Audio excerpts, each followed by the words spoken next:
Hey guys, today I wanted to break down this TRM Bulldog. So this is one of the original ones from what I see.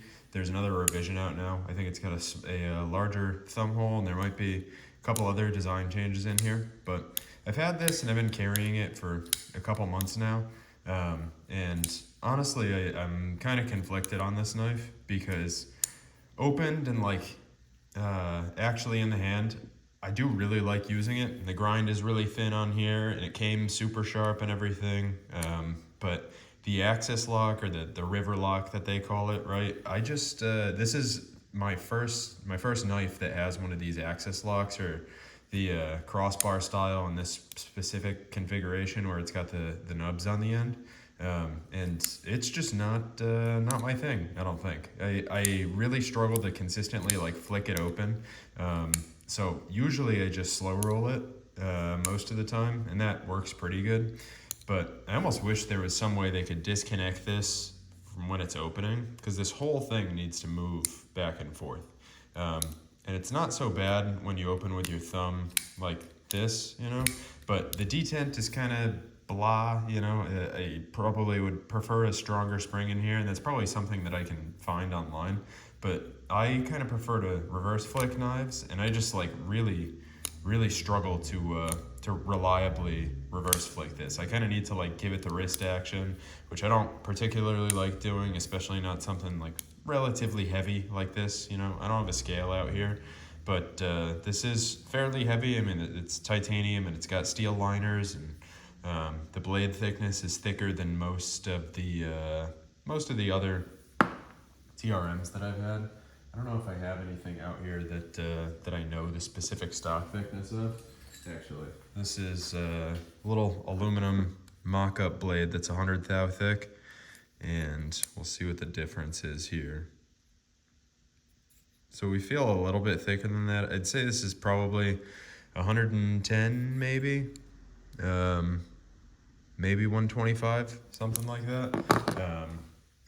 I can check that later and measure it, but I wanted to break it down, see what the inside's like, give it a little cleaning. But I mean, my impressions are the knife is awesome to use and it feels great.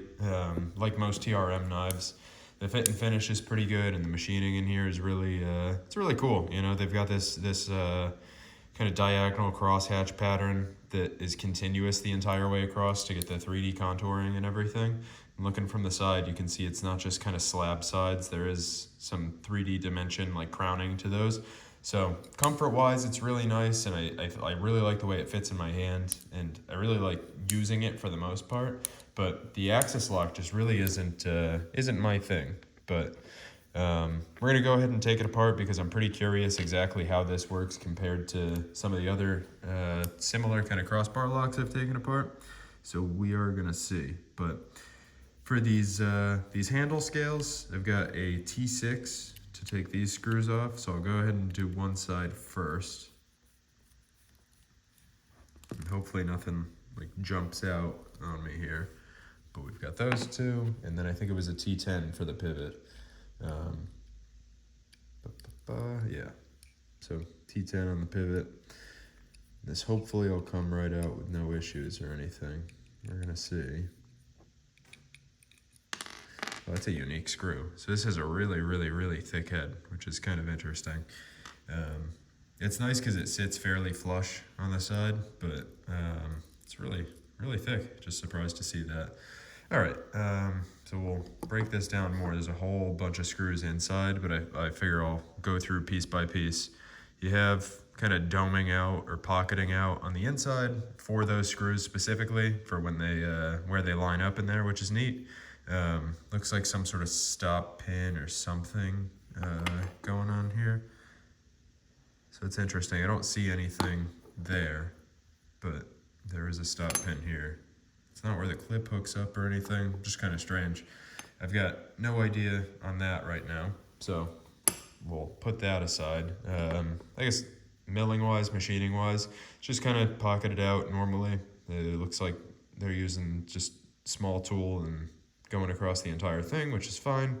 But yeah, I mean, there's no reason you need crazy finishing on the inside of the knife. the outside of the knife finishing is really good, and this is a perfectly adequate way to clear out material on the inside. So got no major problem with that. Let's see, hopefully these clip screws are also, yep. Clip screws are also T6, which is good.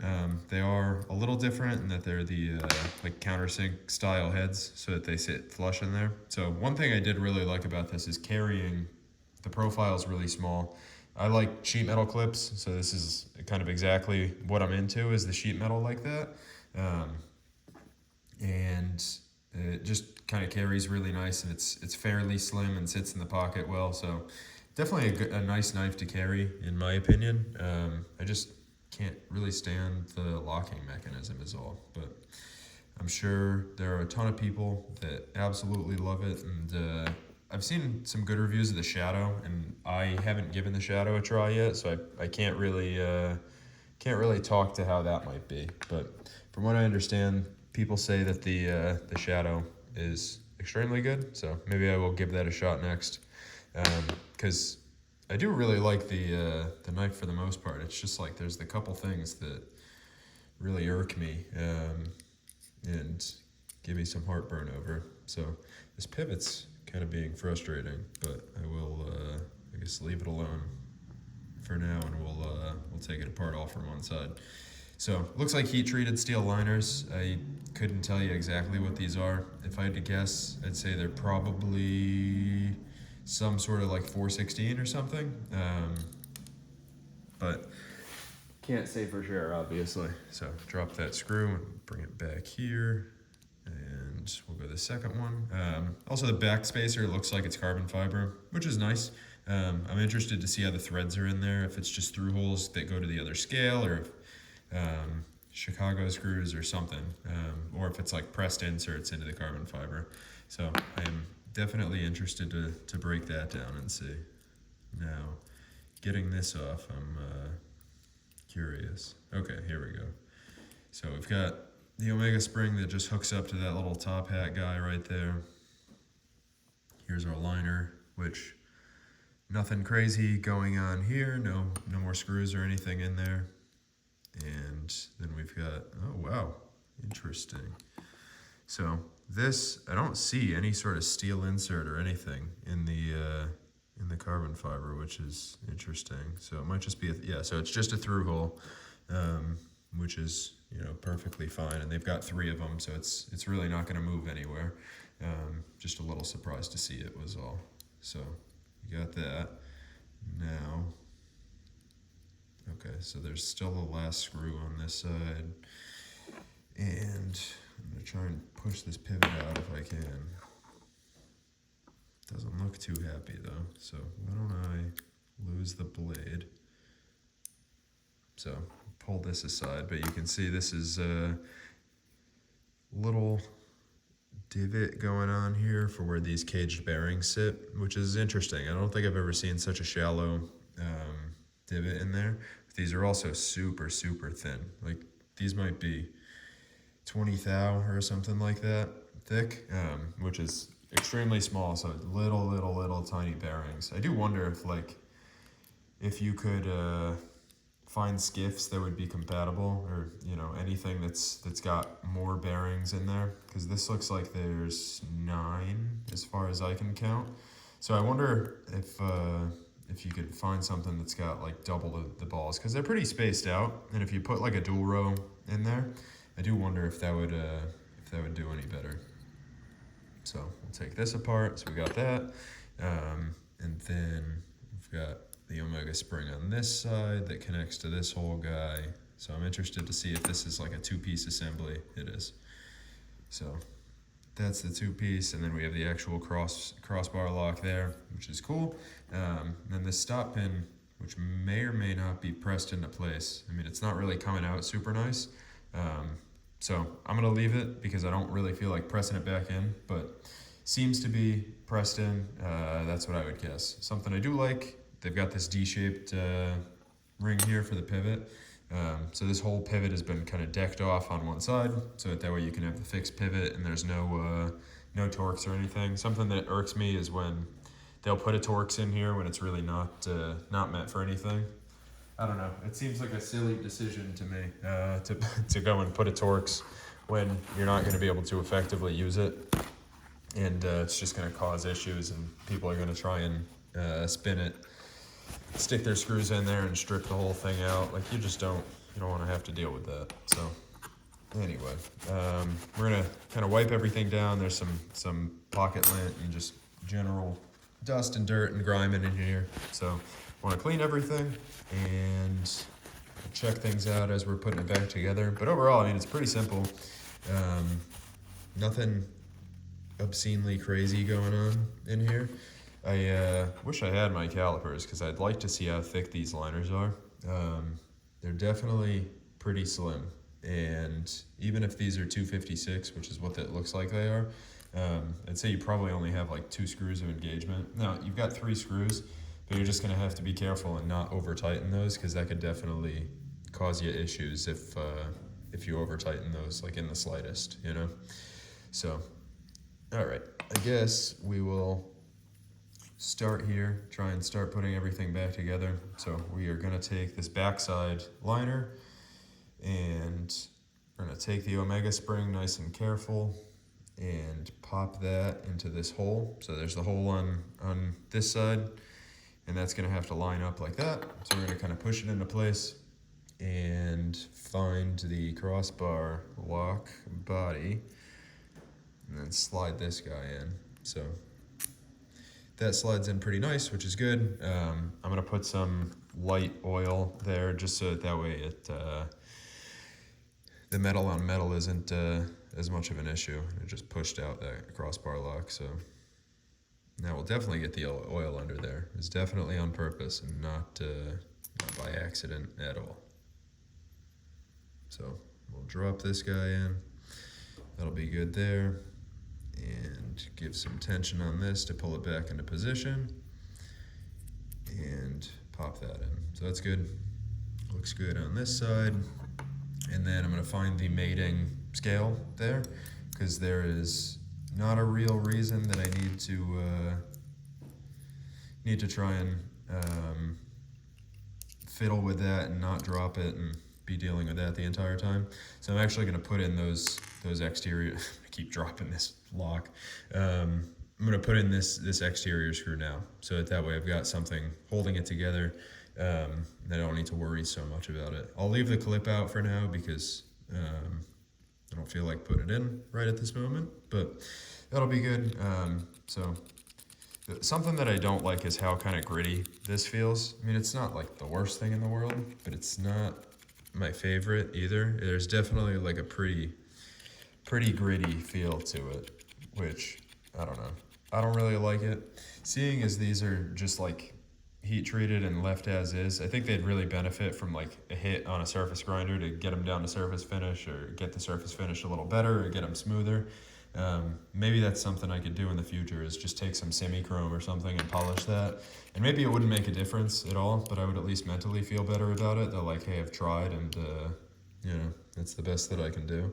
I also definitely just put in the wrong liner because this stop pin has to be on that side. So I am gonna have to take this back apart and try again. So luckily it's just the one screw, and now I'm extra glad that I didn't put the pivot screw in. So we're gonna push that apart, fine, and pull this guy out, fine, and take this, want this on this side, swing her down, and put our oil right here. Get this kind of up in a position, and then I guess this would be the easier way to do it, is to kind of roughly line that up, snap it into place, put this screw in, and then you can put the crossbar lock, or the crossbar, just crossbar, I guess. You can put the crossbar in. So tighten that down. Don't go crazy tightening it down. But yeah, we've got that, and honestly, that feels a lot smoother now, so that makes a whole lot more sense. So it's not perfect, it's still a little gritty, and you can feel the metal on metal, but it definitely feels pretty significantly improved. So that is good. I'm gonna put the backspacer in next, because that'll probably, no, I won't put the backspacer in next. What I'm gonna do is put the pivot back in. We'll get some pivot lube on there. We will drop the bearings into place and we'll go from there. Maybe I won't put the pivot back in. So this is not super happy going back together.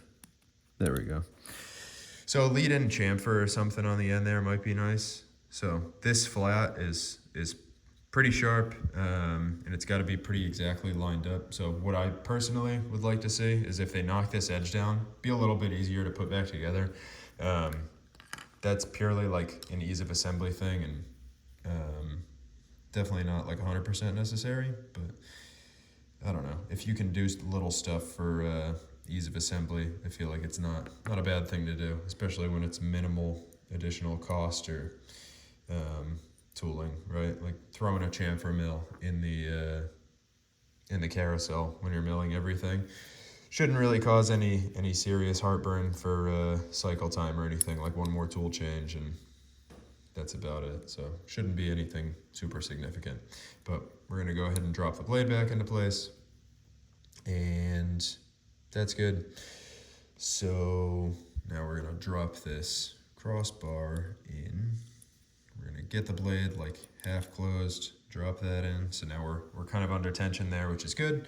And then we're gonna drop in this other bearing, use my oil in here and get some oil in the bearing track. So that's good. Drop this guy into place and distribute that oil a little bit. And then we'll drop this in, so that feels pretty solid. And here we go with this. We're gonna try and get one of these at least lined up kind of nice. So trying to look through the window there. There we go. And then just kind of poke this guy through and then should be able to line up another one or another two. Get them into place. There we go. So just wiggle that until she drops in. So that one's dropped in, and then this one should go in nice and easy. So that is good. We're gonna tighten these guys down. And as a reminder, like this is a steel screw that's going into a steel liner, but you're not super thick there. So I would be careful with tightening it down. You want it just tight enough that everything's gonna stay snug. And these screws are never gonna back out like crazy because they're kind of captured on the inside there.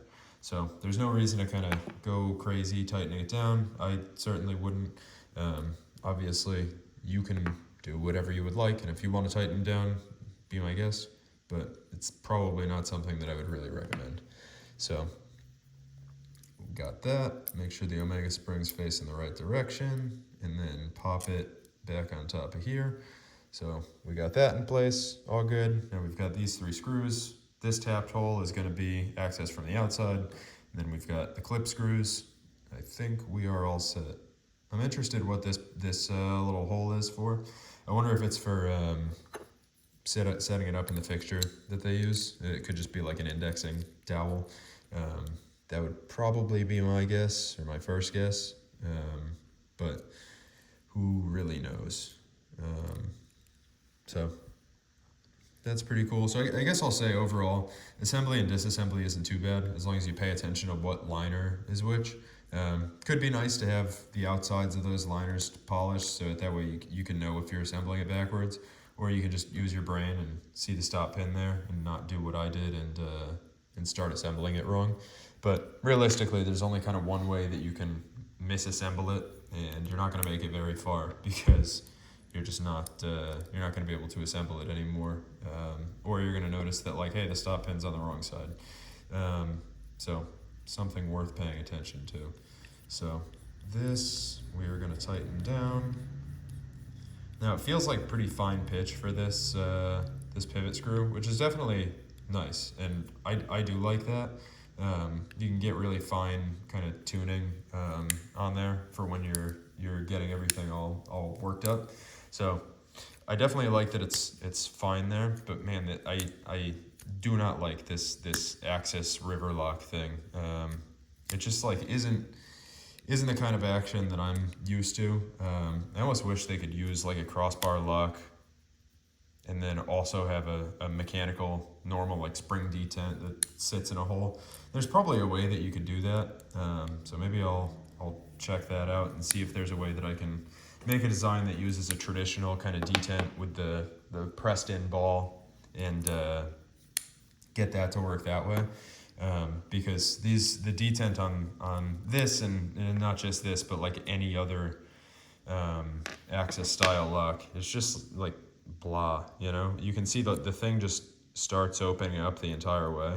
And until I get to like here, there's no, like it's under tension, and then it gets to here before you really break the detent. So like I press it that way and it'll suck back in. But that means when you're opening it, you kind of need to get it past that point to have it fully open. Because if you do it like a normal knife you would flick, it kind of like just it kind of just shits the bed when you're pushing it. So I'm not a fan of that. I do wish there was some like I understand that this is like a mechanical detent of sorts, but I wish there was a more traditional detent where you could kind of preload against it. Because the other thing is you've got pretty poor access to this hole here, and there's no way. Like on the smock, I'll say for example, like I can push up really hard in this direction and then flick the knife open. So I'm like preloading and pushing pretty hard, and then when I go into the or like switch the position a little bit of my finger, it'll automatically open the knife. But with this, there's not really an easy way that I can do that because of this finger choil that's sticking out. There's just like a little gentler of an angle with the smock that kind of lends itself to flicking out. But when your finger comes out of here, you've got to get so far over that it's just not, it's not as like ergonomically friendly, I guess is the best way to put it. So I'll go ahead and put the clip back on, but I don't know. I think this is a really interesting knife, and I know for TRM, I think this is like on the thicker side of all the different stock thicknesses that they use. I want to say typically they're in like the 100 thou range, and this one is like, you know, probably 125 thou or something like that. So it still cuts really well, and performance-wise, it's a killer knife, you know. And I do really like using it, and like cutting open boxes or breaking down boxes or cutting open bags or whatever. It really is a great knife to use, but it's just kind of lackluster on the opening and closing, I guess would be my complaint. And like closing is really fine. I'm not a huge fan of the axis lock for closing, but it's definitely convenient. But yeah, the opening I just am not a fan of. And if you always slow roll your knife and you never like to really flick it open, I don't think you'll have any issues. And honestly, you'll probably love it if you like the size of this knife. Because slow rolling it does work great. It's just not my kind of preferred way to open most of the time. So that's my main complaint. The other thing, and I understand that this is just like an axis lock complaint in general, is when you're closing it, you've got this like kind of draw back in when you're pulling on the lock, right? So there's no way around this. Like I could push against that and nothing's gonna happen other than it's gonna push the lock back down into place. So I don't know if I love that. It really doesn't matter realistically because you're closing the knife anyway, so it's following the same path. But I don't know. I'm not a huge fan of that. Something that is kind of cool is you can launch the knife open like that, but that's just my inexperience with these crossbar locks in general. So overall, I think the knife geometry is really great on the blade. The handle is really great and it feels really good, and you can kind of hold it in both positions. A little small if you want to not use the finger choil, you know, you can't really get a full grip on there, but 3 fingers is just fine. But here is really comfortable. It's nice to use. And my main complaint is I just don't like the axis lock. So learning experience for me, or I guess a lesson learned for me. Like I'm probably not going to try many, if any, more axis locks unless there's a mechanical detent in there. That's something that I would personally really like to see, is if they would change the tang geometry so that way this was just in this like kind of free spinning state most of the time, or I guess all of the time except for when it's going to snap forward and lock. So if instead of this being retained here, I would really like to see a mechanical detent on a detent track, and that be doing the work of holding the blade in place, and then this coming forward and locking in that fashion instead of your traditional like lock bar geometry. I think that would be an interesting concept. Maybe I'll try and mock that up in CAD and see if it's something possible, because it's something I would be interested in, especially if you, like, one of the main drawbacks of the traditional detent like that is that you then need to get your finger in the blade path to disengage it and to close the knife. So if you can avoid that by doing this, maybe there's a reason, maybe it has been done and I'm just unaware of it blissfully. But I think that would be an interesting concept, and it would get rid of at least my concern with this stupid thing oscillating back and forth when you're trying to open the knife. If it was just kind of down here and hanging out and didn't do anything, and then snap forward when it got to the lock position, I think that would make this a lot more palatable for me. But really, I mean, I think it's a very solid knife, and I think the price on these is extremely good given the fact that it's full titanium on the scales and everything. Like that's a very nice feature. So if you guys have any thoughts, or if you have any questions, or you want to see anything specific about this knife or other knives, give me a shout in the comments. But otherwise, I will see you next time, and have a great day.